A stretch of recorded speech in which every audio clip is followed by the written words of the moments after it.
कथा राजे जनमेजय को कोढ़ होने की। राजा जनमेजा परिषद के पुत्र थे और अभिमन्यु के पोते थे। ये पांडवों के आखिरी राजा थे। राजे जनमेजय को ऋषि व्यास जी ने शिक्षा देकर बहुत पढ़ाया और उसे हर प्रकार से होशियार किया, परंतु जो होनी होती है वह होकर ही रहती है। इसकी पूरी कथा इस तरह है, सभी प्राणी ध्यान से सुन। राजा जनमेजा व्यास जी के पास जाकर धार्मिक कथा और इतिहास सुना करते थे। धीरे धीरे वे इतने समझदार हो गए थे कि वे अपने आप को बहुत समझदार समझने लगे थे। एक बार की बात है कि कथा सुनते सुनते उसने श्री कृष्ण जी की आत्मिक शक्ति पर शक किया। उसने बातों बातों में व्यास ऋषि जी से पूछ लिया और कहने लगे, हे ऋषि जी, आप बहुत समझदार हैं और तुम्हें तीनों लोकों का ज्ञान है। मेरा इस बात पर शक है कि अगर श्री कृष्ण जी खुद ही भगवान थे, वे रिद्धि सिद्धियों के मालिक और ब्रह्म ज्ञानी थे, तो उनके होते हुए भी पांडवों पर ये मुसीबतें क्यों आई? अगर वे इतने ही अंतर्यामी थे तो उन्होंने पांडवों को जुआ खेलने से मना क्यों नहीं किया? मैं तो यह भी सुनकर हैरान हूँ कि जिसका सहायक शक्तिशाली हो वह दुख कैसे भोग सकते हैं। ऋषि, ये बातें मेरे मन में हर समय खटकती रहती हैं। राजे जनमेजय की इतनी बात सुनकर ऋषि व्यास जी ने कहा, यह बात तो ठीक है कि श्री कृष्ण जी खुद ही भगवान थे। यह बात भी ठीक है कि वे पांडवों के सहायक थे, परंतु जो होनी होती है वह होकर ही रहती है। इंसान जैसे कर्म करता है उन्हें वैसा ही उसका फल मिलता है। उसके बाद भगवान ने जिस प्राणी पर उसके कर्मों की रेखा खींच दी है वह होकर ही रहती है। वह होनी कभी नहीं टल सकती और न ही उसे कोई टाल सकता है।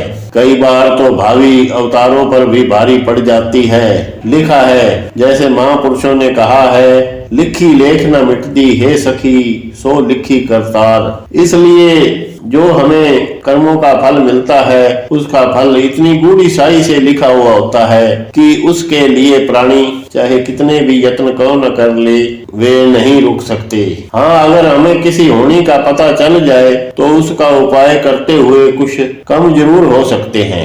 ऋषि जी की इतनी बात सुनकर राजे ने कहा, ऋषि जी, मैं तो इस बात को समझता हूँ, अगर मनुष्य को ज्ञान हो जाए तो वह उस बात को कभी भी नहीं भूल सकता।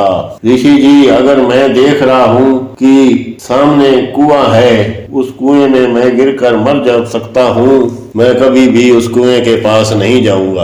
आग को पकड़ने के लिए महापुरुष कभी भी हाथ नहीं आगे करते। ऋषि जी, मैं तो यह भी समझता हूँ कि श्री कृष्ण जी उनके जीवन के भविष्य में के बारे में बता देते तो उनसे इतनी भूलें न होती। मनुष्य तो फिर भी सभी योनियों का सरदार है और सबसे समझदार है। ऋषि व्यास जी त्रिकाल दृष्टि थे, उसे हर एक के जन्म घड़ी और पल पल के जीवन का ज्ञान था। वे राजे जनमेजय से कहने लगे, हे राजन, अब आप सुनो कि तेरे जीवन के भविष्य में उसका क्या महत्व है। मैं तुझे यह बताता हूँ कि तेरी मौत कोढ़ होने के कारण होगी और आप बड़े दुखी होकर मरेंगे। ऋषि व्यास जी की इतनी बात सुनकर राजा हैरान हुए और कहने लगे, ऋषि जी, मैंने कौन सा पाप किया है जिसके कारण मुझे कोढ़ होगा? आगे से ऋषि जी ने हंसकर कहा, राजन, आपने अभी तक कोई पाप नहीं किया है, तुम पाप करोगे। यह बात सुनकर राजे ने कहा, ऋषिवर, यह भी कभी हो सकता है कि मुझे जिस खतरे का पता चल जाए और उसके बाद भी मैं गलती करूंगा। राजे की यह बात सुनकर ऋषि जी ने कहा, राजन, यह गलती भी तुम जरूर करेगा, तुम्हें ज्ञान होकर भी तुम नहीं समझेगा।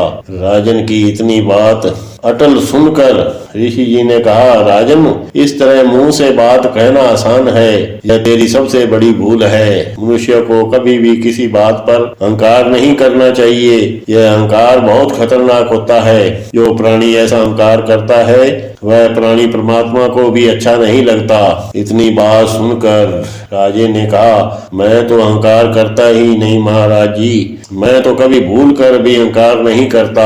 आगे से ऋषि जी ने कहा, राजन यह तुम्हारी भूल है। यह तो सच है कि मनुष्य को कभी भी किसी बात पर अहंकार नहीं करना चाहिए। आगे से राजे जन्मेजय ने कहा, ऋषि जी मैं तो अहंकार नहीं कर रहा, यह तो मैं की हुई बात कर रहा हूँ कि अगर मुझे मेरे आने वाले जीवन का पता चल जाए तो मैं उन खतरों से बच कर रहूंगा। राजे की इतनी बात सुनकर ऋषि व्यास जी कहने लगे, हे राजन तो जरा गौर से सुनो, आपके जीवन पर कैसा समय आएगा। आपका जब विवाह होगा तो उसके साथ एक दासी आएगी। आप उस दासी की सुंदरता और उसके यौवन को देखकर उस पर मोहित हो जाओगे। उसके बाद उसे आप बिन ब्याह ही उसे अपनी रानी बना लोगे। आप दूसरी रानियों को तुम भूल जाओगे, केवल उसी के साथ ही प्यार करोगे। उसके बाद एक दिन ऐसा आएगा, आप घोड़ी पर बैठकर दक्षिण दिशा की ओर शिकार खेलने के लिए जाओगे। उस घोड़ी को आप सरोवर के किनारे बांध कर सो जाओगे। जब आप सो जाओगे तो उस सरोवर में से एक घोड़ा निकलेगा। उस घोड़े के साथ तेरी घोड़ी मिल जाएगी। घोड़ी से मिलने के बाद वह घोड़ा वहीं जाकर उसी सरोवर में अलोप हो जाएगा। जब पूरे दिन होंगे तो तेरी घोड़ी ब्याहेगी तो उस घोड़ी के पेट से सिंह रंग का बच्चा पैदा होगा। तुम उस बच्चे को बड़ा प्यार से पालोगे। जब वह बच्चा जवान हो जाएगा तो उसके बाद आप अश्वमेध यज्ञ करेंगे। यज्ञ शुरू होने से पहले वह दासी रानी आपके पास आएगी। उस समय उसने हल्के कपड़े पहने हुए होंगे। हवा का झोंका आने पर वह सभा में अल्प हो जाएगी। उसे देखकर कुछ ब्राह्मण लड़के हंस पड़ेंगे।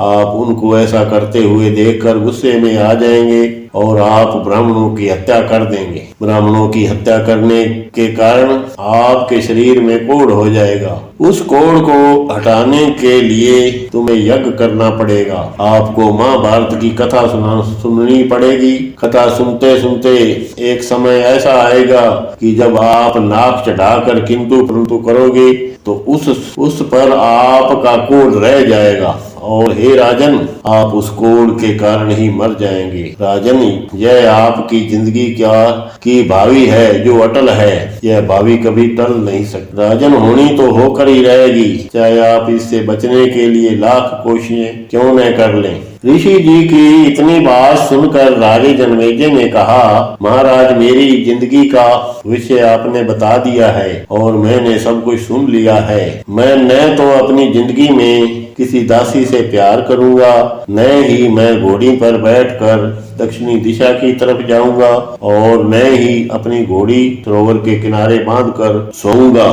जब मैं यज्ञ करूंगा तो दासी रानी को अपने पास नहीं आने दूंगा। अगर वह दरबार में आकर अलग हो भी गई तो मैं क्रोध नहीं करूंगा और न ही क्रोध में आकर ब्राह्मणों का वध करूंगा। महाराज अगर यह सब कुछ हो भी गया तो मैं कथा सुनते समय नाक नहीं चढ़ाऊंगा, क्योंकि अब मुझे पूर्ण ज्ञान हो गया है। जो जगह खतरे वाली है मैं उससे बचकर रहूंगा। राजे की इतनी बातें सुनकर ऋषि व्यास जी ने कहा, राजन यह तो मैं भी चाहता हूँ कि किसी जगह से आप बचकर रहें, परंतु उनसे बचना बड़ा मुश्किल है। प्राणी चाहे कितने भी पैर फूंक फूंक कर धरे, जिस तरह से परमात्मा चाहता है उसी तरह ही होता है।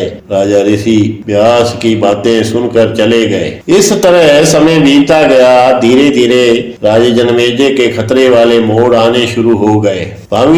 भावी ने उसे बुला दिया कि ऋषि व्यास जी ने उसे जीवन के किसी खतरों का ज्ञान कराया था। कुछ समय बीतने के बाद राजा जन्मेजय जितना बुद्धिमान पुरुष था वह उतना ही कामी पुरुष बन गया।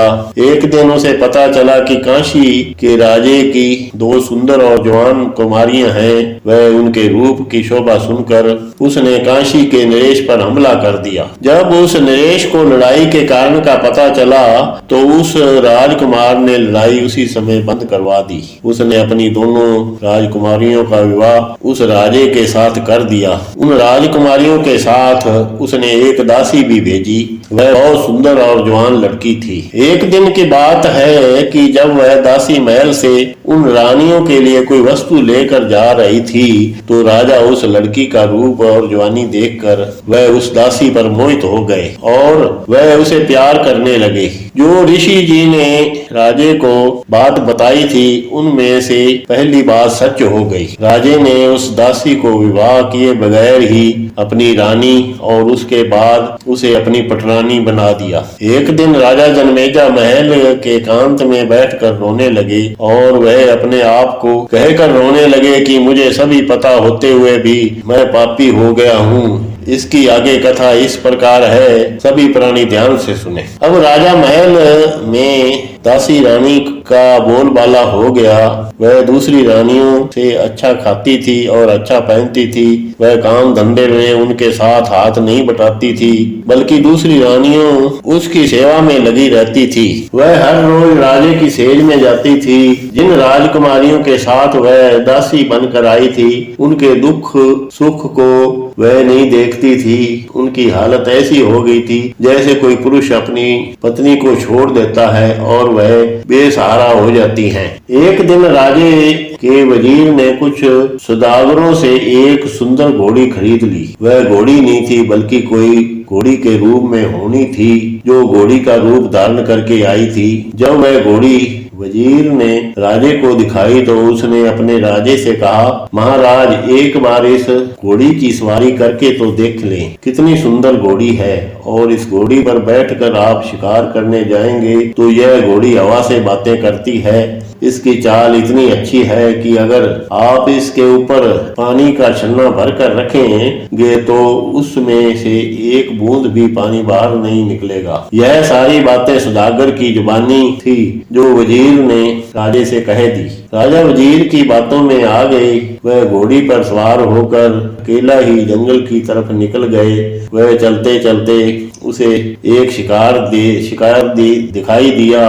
वह उस शिकार के पीछे हो गए। उसने घोड़ी को तेज दौड़ाया। घोड़ी तो बहुत तेज दौड़ी परंतु वह शिकार उसके हाथ से निकल गया। जंगल में दौड़ते दौड़ते और सूर्य की तेज गर्मी ने राजे को व्याकुल कर दिया। उस व्याकुलता को दूर करने के लिए उसने एक सरोवर देखकर उसके किनारे खड़े बड़ के वृक्ष के नीचे उस घोड़ी को बांध दिया और आप घोड़ी से कुछ दूर उसी वृक्ष के नीचे चादर बिछाकर आराम करने के लिए लेट गए। लेटते ही थके हुए कारण उसे नींद आ गई। राजे को नींद आते ही सचमुच वही कौतुक हुआ जो राजे जन्मेजय को ऋषि व्यास जी ने बताया था। उसी समय उस सरोवर में से एक घोड़ा निकला। वह धीरे धीरे उस घोड़ी के पास आ गया। घोड़ी उसे देखकर डरी नहीं और न ही हींग मारी बल्कि घोड़ी भी उससे लाड प्यार करने लगी। वह घोड़ा उस घोड़ी के साथ मिल गया और उसे आस हो गई। घोड़ी आस होने के बाद वह घोड़ा धीरे धीरे उस सरोवर के किनारे की तरफ चला गया और वह अलोप हो गया। उस समय वह घोड़ा ऐसे लग रहा था जैसे वह कोई देवता हो। जब शाम के समय राजे की आंख खुली तो वह उस घोड़ी पर सवार होकर अपने महलों में आ गए। पूरे दिन होने पर जब वह घोड़ी ब्याई तो उस घोड़ी ने श्याम रंग का बछेरा दिया। उस बछेरे को राजे ने बड़े प्यार से पाला। जब वह घोड़ा जवान हुआ तो राजे ने वह घोड़ा अश्वमेध यज्ञ करने के लिए वह खुला छोड़ दिया। वह घोड़ा घूमता घूमता सारे राज्यों में से होता हुआ जन्मेजय के राज्य में वापस आ गया। राजे को यह देखकर बहुत खुशी हुई क्योंकि अब वह हर जगह उसके नाम की महिमा हो रही थी। अब वह चक्रवर्ती राजा बन गया था और उसकी खुशी का कोई ठिकाना नहीं था। अब राजे ने अश्वमेध यज्ञ करने की तैयारी शुरू कर दी। आसपास के सभी राजे महाराजों को बुलाया गया। सभी राजे महाराजों के पंडितों को भी बुलाया गया। यज्ञ करने के लिए सारी सामग्री लाई गई। राजे जन्मेजय के बैठने के लिए एक ऊंचा सिंहासन तैयार किया गया। अश्वमेध का दिन जो मिथा गया था उससे कई दिन पहले ही राजे महाराजे देशों के विद्वान ब्राह्मण और उन देशों के सेनापति जन्मेजय के शहर में आने शुरू हो गए। यज्ञ के पंडाल को बहुत ही बढ़िया ढंग से सजाया गया था और चारों ओर खुशी का माहौल था। आखिर वह दिन भी आ गया जिस दिन का सभी को इंतजार था। मिथे समय के अनुसार यज्ञ का कार्य शुरू हो गया। राजा जन्मेजय अपने सिंहासन पर विराजमान हो गया। उसकी रानी या पटरानी कोई भी पंडाल में न आई, बल्कि उसकी दासी पटरानी बनकर राजे के पास सिंहासन पर बैठ गई। जब उसे थोड़ा समय सिंहासन पर बैठे हुए हुआ तो उसे किसी कारण उठकर बाहर जाना पड़ा। जब वह उठकर बाहर जाने की तरफ जा रही थी तो उस समय एक हवा का झोंका आया। वह हवा बड़ी जोर की थी। दासी रानी ने उस समय हल्के कपड़े पहने हुए थे। उसकी धोती बारीक रेशमी से बनी हुई थी। वह ऊपर उठ गई और उस समय दासी रानी अलग हो गई। उसके नंगेपन को देखकर कुछ ब्राह्मण युवक हंस पड़े। उसके हास्य को देखकर दासी को शर्मिंदगी महसूस हुई और वह लाजवंती की तरह मुरझा गई। अपनी रानी के साथ यह हादसा देखकर राजा भी शर्मसार हो गया, परंतु ब्राह्मणों के हंसने पर राजे को क्रोध आ गया। वह क्रोध में इतना पागल हो गया कि उसे यह भी याद न रहा कि ऋषि व्यास जी ने उसे सारा हाल बता दिया था। तब भी वह अपने क्रोध को न रोक सके। उसने अपने सैनिकों को हुक्म दिया कि सभी ब्राह्मणों को मार दिया जाए। इतना कहने के बाद भी उसका गुस्सा ठंडा न हुआ, बल्कि वह खुद भी सिंहासन से उठा और उसने भी कई ब्राह्मणों को मार गिराया। अश्वमेध यज्ञ का पंडाल ब्राह्मणों के खून से लाल हो गया। चारों तरफ हाहाकार मच गई। देखते ही देखते सारा पंडाल खाली हो गया। राजे और महाराजे और बाकी के सभी महापुरुष अपने अपने स्थानों की तरफ चले गए। पंडाल की सारी धरती खून से लाल हो गई। जो लाशें वहां बिखरी पड़ी थी, जो राजे की माड़ी करतूतों को बयां कर रही थी और राजे की दरिद्रगी को रो रही थी कि तूने यह क्या कर दिया है। अब हर एक की जबान में यही था कि बहुत बुरा हुआ। अपने घर में बुलाकर राजे ने ब्राह्मणों की हत्या की है। वह ऐसा करने से राजे को ब्रह्म हत्या लगेगी और वह नरकों का भागीदार बनेगा। इसका राजपाट तबाह हो जाएगा। राजे ने इस तरह करके बहुत बड़ी गलती की है। एक दासी के हंसने से इतने ब्राह्मण मार दिए। गुस्से में पागल हुए राजे ने उस समय तो ब्राह्मण हत्या करने का ख्याल न आया, परंतु जब उसके गुस्से और मन को शांति आई तो उसने लोगों की जुबानी अपने गुस्से और भूल की कथा सुनी तो वह घबरा गए। उस समय ऋषि व्यास जी ने उसे जो भविष्यवाणी में बताया था वे वचन उसे याद आ गए। उस समय उसे पछताने के बगैर उसे कोई लाभ नहीं था। कोई 15 दिन के बाद सचमुच ही राजे को कोढ़ हो गया। उसके सारे राज्य में हलचल मच गई और महलों में हाहाकार हो गई। सभी रानियां इकट्ठी होकर दासी से कहने लगी। उन्होंने बेधड़क होकर दासी से कहा, चुड़ैल, पहले तूने हमारे पति को हमारे से छीन लिया है और तुम्हें भी यह पता नहीं था कि सभा में किस तरह बैठा जाता है। तुम सभा में हल्के कपड़े पहन कर गई, यह तेरी सबसे बड़ी भूल थी।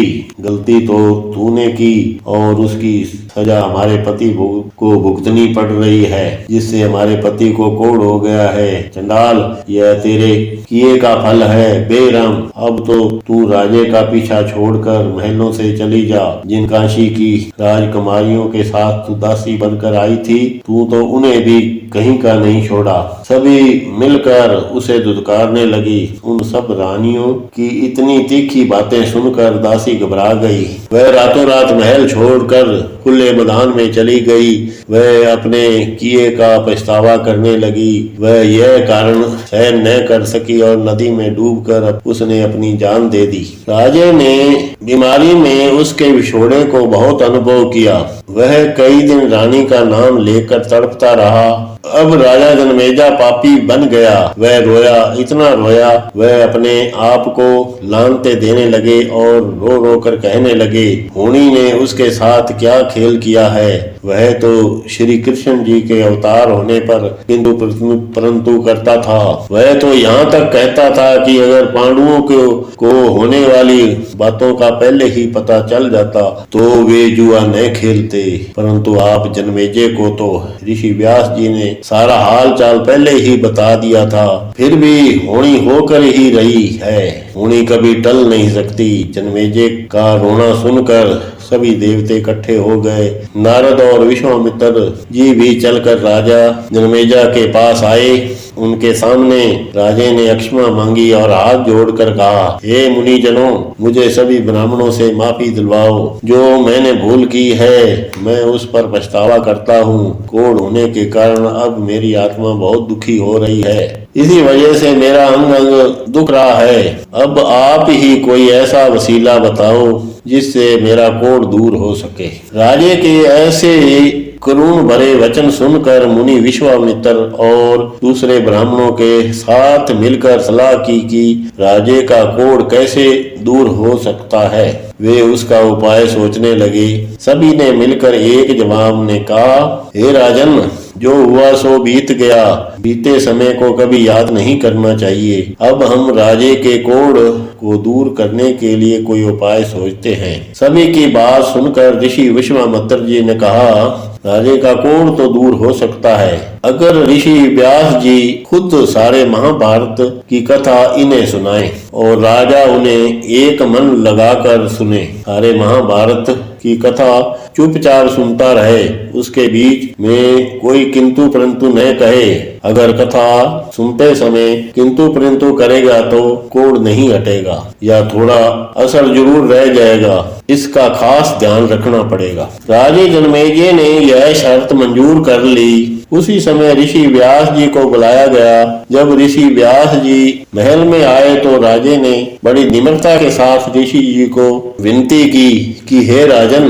कि हे ऋषि जनों, मुझे महाभारत की कथा सुनाओ। ऋषि व्यास जी ने उनकी विनती स्वीकार कर ली। इस कथा के पढ़ने या सुनने से बड़े बड़े दुख दूर हो जाते हैं। हे भगत जनों, इस कथा को सभी प्राणी ध्यान से सुने। इतना कहकर ऋषि जी ने महाभारत जी की कथा सुनाने लगे। सभी सुनो, यह कथा इस प्रकार है। हे राजन, इस देश में एक सूर्यवंशी राजा भरत हुआ है। वह बड़ा ही प्रतापी राजा था। उसी राजे के नाम पर इस देश का नाम भारत देश पड़ा है। इसी कुल में ही राजा रघु हुआ है। यह श्री रामचंद्र जी की कुल है। इसी रघु कुल राजा यदु हुआ है। उस यदु की अंश में से राजा संतनु हुआ। उस संतनु ने देव कन्या गंगा के साथ विवाह किया। उस देव कन्या ने विवाह के समय यह शर्त रखी कि जिस दिन राजा संतनु उसके पेट से जन्मे किसी बच्चे की किसी भी औलाद का मुंह नहीं देखेगा। अगर वह किसी भी संतान का मुंह देखेगा तो वह उसी समय उन्हें छोड़कर अलोप हो जाएगी। इस तरह गंगा के पेट से 6 पुत्रों ने जन्म लिया।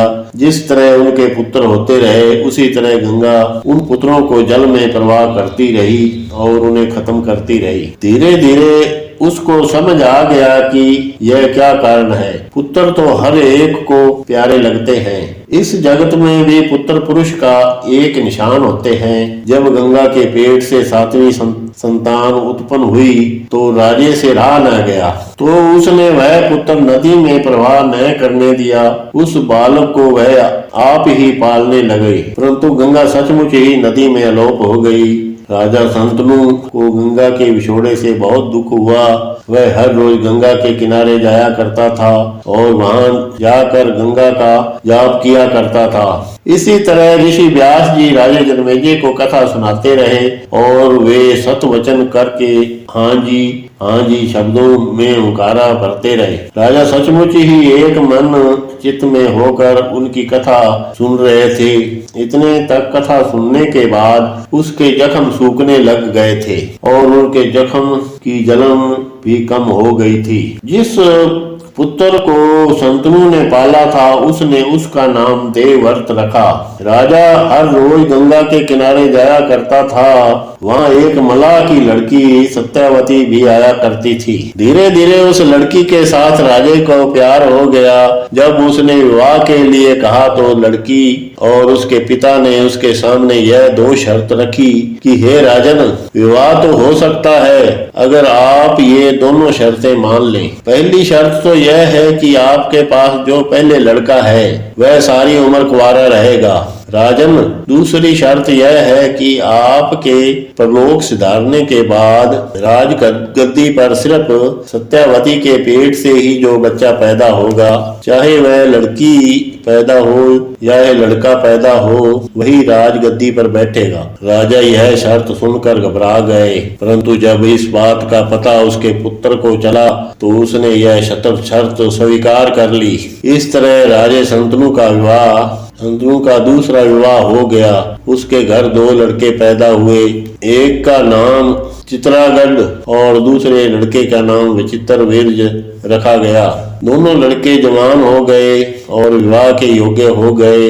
इन दोनों का विवाह हो गया, परंतु विवाह के कुछ समय बाद ही दोनों की मौत हो गई। इतने समय में इन दोनों को कोई भी औलाद पैदा नहीं हुई। जिस समय सत्यावती ने यह देखा कि उसका पोता कोई नहीं है तो इस राजपाट को कौन चलाएगा, तो उस समय सत्यावती ने अपनी शौकन के पुत्र भीष्म से कहा, हे बेटा, मेरी एक बात मान ले। इतनी बात सुनकर भीष्म ने कहा, माता क्या बात है? भीष्म की बात सुनकर सत्यावती ने कहा, ये बेटा, तेरे दोनों भाई मर गए हैं। तेरी दोनों भरजाई अंबिका और अंबिलिका दोनों में से किसी के कोई संतान नहीं है। वे अभी जवान हैं और तुम भी अभी जवान हो। तुम उनको संतानें बख्शो ताकि तेरे बाप का वंश चलता रहे और राजपाट भी संभाल सकें। सत्यावती के मुख से यह बात सुनकर भीष्म उदास हो गए और कहने लगे, माता जी, इसके बारे में आप मुझसे पहले ही प्रतिज्ञा ले चुकी हैं। अब तो मैं किसी भी कीमत पर यह प्रतिज्ञा भंग नहीं कर सकता। माता, अब तो मैं ब्रह्मचारी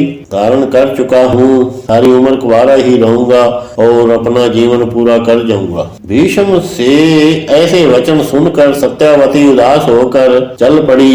कुछ दूर चलने के बाद उसे याद आया कि शंतनु के विवाह होने से पहले बेड़ी पर चलते हुए पराशर के साथ भोग किया था। उस मेल करने का यह फल हुआ कि वह कुंवारी ही गर्भवती हो गई। उसके पेट से जो लड़का पैदा हुआ वह व्यास था। सत्यावती अपने उस पुत्र के पास गई और उसे अपनी यह कहानी सुनाई।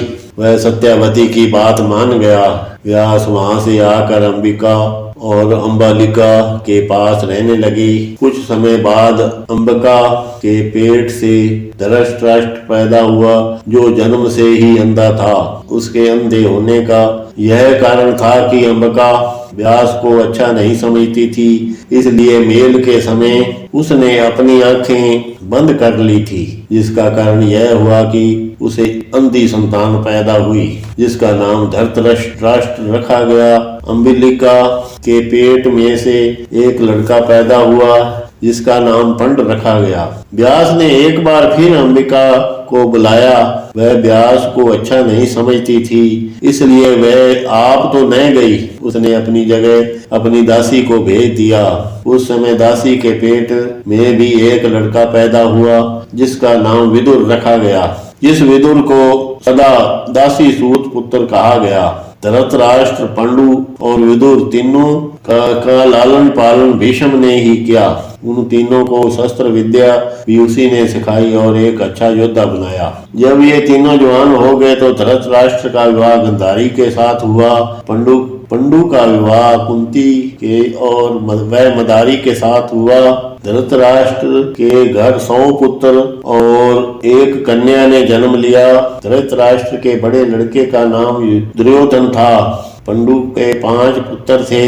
उन पांचों के नाम ये हैं। पांडुओं में सबसे बड़े का नाम युधिष्ठिर, फिर अर्जुन, भीम, नकुल और सहदेव था। इन पांचों को पांडव कहा जाता था और धृतराष्ट्र के पुत्रों को कौरव कहा जाता था। राजा पांडु जब तीर्थ पर गए हुए थे तो वहां माद्री के साथ भोग करने के कारण मारा गया।